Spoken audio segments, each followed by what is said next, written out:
पाकिस्तान से भागकर आई सीमा हैदर का केस और उलझ गया है, क्योंकि जिस सीमा हैदर का एक भी दिन किसी ना किसी न्यूज चैनल पर दिखे बिना नहीं चलता था, वो सीमा हैदर 48 घंटे से दिखाई नहीं दी।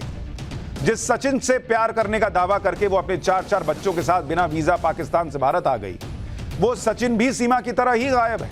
मतलब सीमा गायब, सचिन गायब, कहां चले गए किसी को पता नहीं चल रहा। लेकिन सीमा और सचिन का अचानक गायब हो जाना कई सवाल उठा रहा है। क्या सीमा नोएडा में सचिन के घर से कहीं और चली गई है? अब सीमा कहां है, किसके साथ है? या फिर क्या सीमा को घर में कैद किया गया है? क्या वो जांच एजेंसियों के कब्जे में है या सीमा को पुलिस उठाकर ले गई है?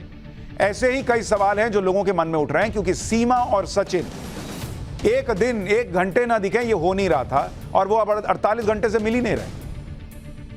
सीमा हैदर पर पहले से बहुत लोगों को शक था, क्योंकि लोग यकीन ही नहीं कर रहे थे कि 30 साल की एक महिला 4 बच्चे लेके 22 साल के एक लड़के के चक्कर में पाकिस्तान से भारत आ गई बिना वीजा, अपने बच्चों को लेकर, पति को छोड़कर। इतना पैसा कहां से लाई? 10 यो सवाल है भाई। सीमा हैदर जब से भारत आई है तब से वो ग्रेटर नोएडा में सचिन के घर पर रह रही है, लेकिन 2 दिन से ये पबजी कपल गायब है। सीमा हैदर जब किसी को नहीं दिखी तो उसके बारे में कई तरह की चर्चा हुई।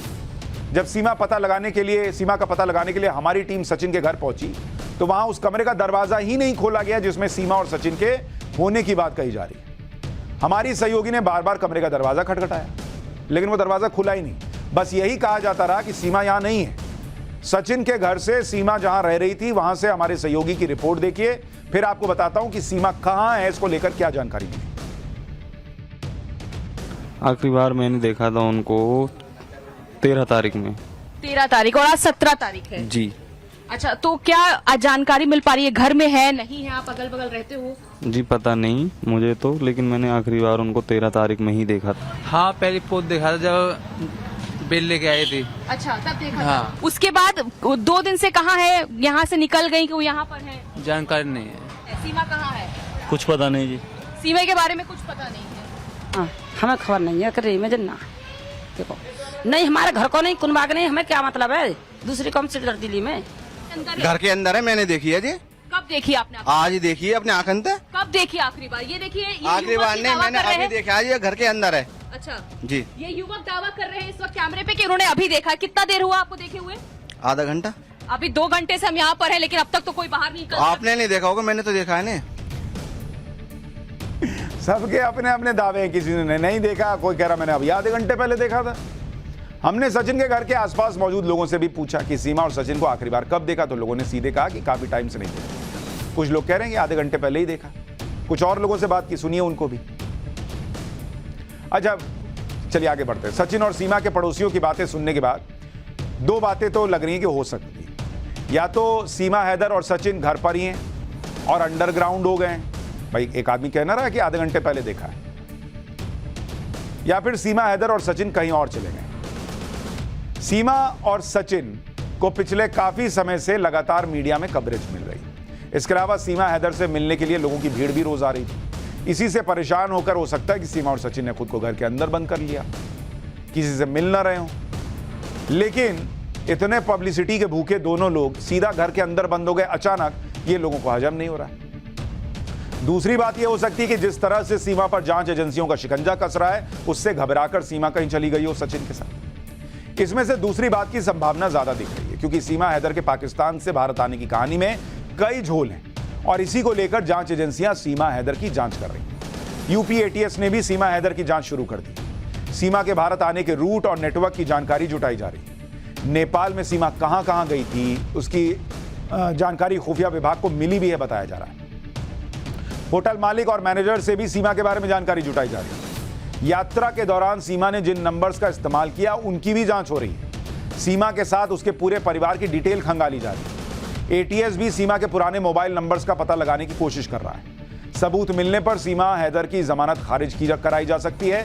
जांच और पूछताछ के दौरान सीमा के फरार होने का भी शक पुलिस को है।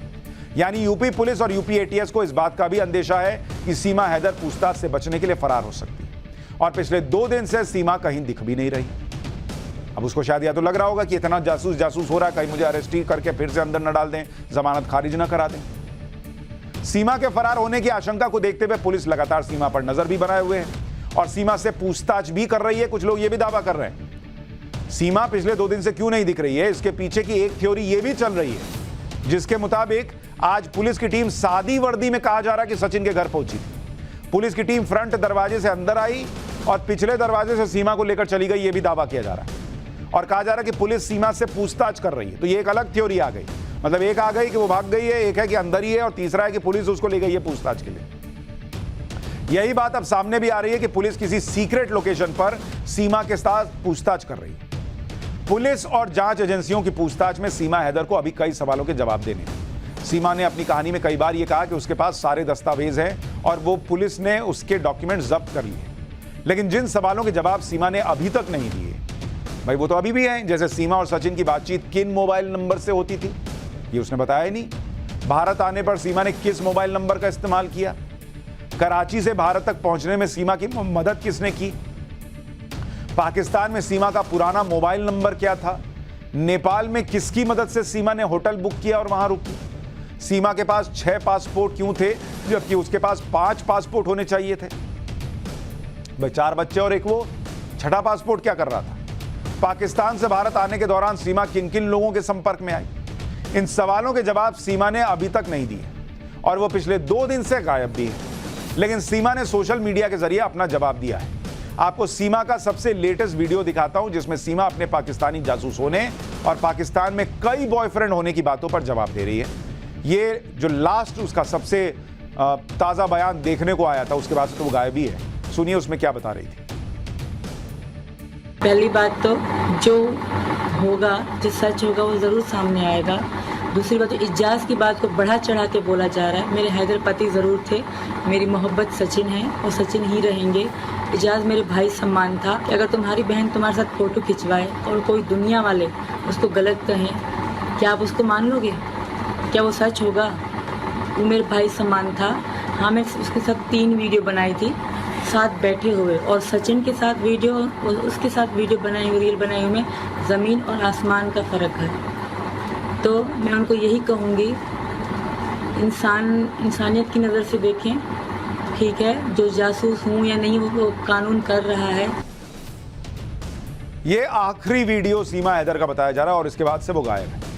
सीमा हैदर का केस सिर्फ एक लव स्टोरी भर नहीं है। सीमा हैदर जब भारत में गिरफ्तार हुई थी तो उस पर गंभीर धाराओं में केस दर्ज हुए। इसके बारे में भी आपको जानना चाहिए। उस पर एक तो सेक्शन 14 लगा है फॉरेनर्स एक्ट का 1946 का, इसमें 7 साल तक की सजा हो सकती है। इसके अलावा आईपीसी की धारा 120B लगी हुई है जिसमें 2 साल तक की सजा हो सकती है। सीमा हैदर को कोर्ट से जब जमानत मिली थी तो उसकी कई शर्तें भी थी, जैसे बिना इजाजत वो देश नहीं छोड़ सकती, एड्रेस बदलने पर कोर्ट को सूचना देनी होगी। सीमा हैदर पर शक इसलिए भी ज्यादा है क्योंकि भारत में उसके खिलाफ जो एफआईआर दर्ज हुई थी उसके मुताबिक सीमा के पास 3 फर्जी आधार कार्ड, 2 खुद के पासपोर्ट, 4 बच्चों के passport, 4 mobile, 1 Pakistani SIM card, mobile से चैट डिलीट, 2 VCR कैसेट, बच्चों के बर्थ सर्टिफिकेट, ये सब मिला। अब सीमा फिलहाल कहां है, किसके साथ है, ये किसी को नहीं पता। दूसरी तरफ पाकिस्तान में सीमा को लेकर मामला गर्माता जा रहा है। सीमा को पाकिस्तान से धमकियां मिलने का सिलसिला जारी है। पाकिस्तान के एक और डाकू ने सीमा को धमकी दी है कि अगर भारत ने सीमा को वापस नहीं दिया तो पाकिस्तान के हिंदुओं और मंदिरों को इसकी कीमत चुकानी होगी। सीमा हैदर का भारत में एक हिंदू के साथ रहना पाकिस्तान में लोगों को पसंद ही नहीं आ रहा। पाकिस्तान में इसका बदला लेने की शुरुआत हो गई। पाकिस्तान के सिंध में काश्मोर और घोटकी में हिंदुओं के मंदिरों पर हमला किया गया है। मंदिर पर हमला करने के साथ हमलावरों ने करीब 30 हिंदुओं को बंधक भी बना लिया था।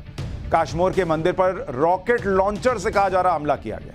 दूसरी तरफ कराची में मारी माता मंदिर पर हमला हुआ। आधी रात में मंदिर को बुलडोजर से गिराने की कोशिश भी की गई। पाकिस्तान के सिंध में मंदिरों और हिंदुओं पर हमले शुरू हुए तो सिंध सरकार ने मंदिरों की सुरक्षा बढ़ा दी। लेकिन पाकिस्तानी पुलिस की चालाकी देखिए कि मंदिर की सुरक्षा में सिर्फ हिंदू पुलिसकर्मियों को ही तैनात किया गया है, यानी जो हिंदू पहले ही हमले झेल रहा है उसे सीधे डाकुओं और हमलावरों के सामने फेंक दिया गया। सीमा को पाकिस्तान के डाकू और मौलाना धमकी दे रहे हैं। हिंदू और मंदिरों पर हमले होने की खबरें। पाकिस्तान में सीमा के पड़ोसी भी सीमा से नाराज। सीमा के पड़ोसियों का कहना है कि सीमा को अब पाकिस्तान वापस आना ही नहीं चाहिए। डाकू कह रहे हैं वापस करो, पड़ोसी कह रहे हैं वापस मत आना। सीमा के पड़ोसी जमील जाखरानी का कहना है कि सीमा को अब पाकिस्तान आना नहीं चाहिए। एक हिंदू के साथ रहने का फैसला करके सीमा ने बहुत गलत काम किया है। सीमा अगर पाकिस्तान आती है तो हमारा कबीला सीमा को कभी माफ नहीं करेगा। पाकिस्तान में सीमा के मकान मालिक के बेटे ने कहा कि सीमा भारत में ही रहे, लेकिन बच्चों को पाकिस्तान भेज दें। सीमा ने भारत जाकर हिंदू के साथ रहने का फैसला किया, अब वो मुसलमान नहीं रही। सीमा अगर पाकिस्तान आती है तो उसके साथ क्या होगा वो सोच भी नहीं सकती, और यही डर सीमा भी बताती रही कि मैं जाऊंगी तो ये लोग मेरी खाल उधेड़ देंगे। साफ है कि सीमा के लिए पाकिस्तान वापस जाना बहुत खतरनाक हो चुका है, लेकिन सीमा ने अवैध तरीके से भारत आकर कानून तोड़ा है और उसका यहां भारत में रहना भी मुश्किल है। ऐसे में आगे क्या होगा, ये मामला और कितना गर्म आएगा, ये कहना मुश्किल है।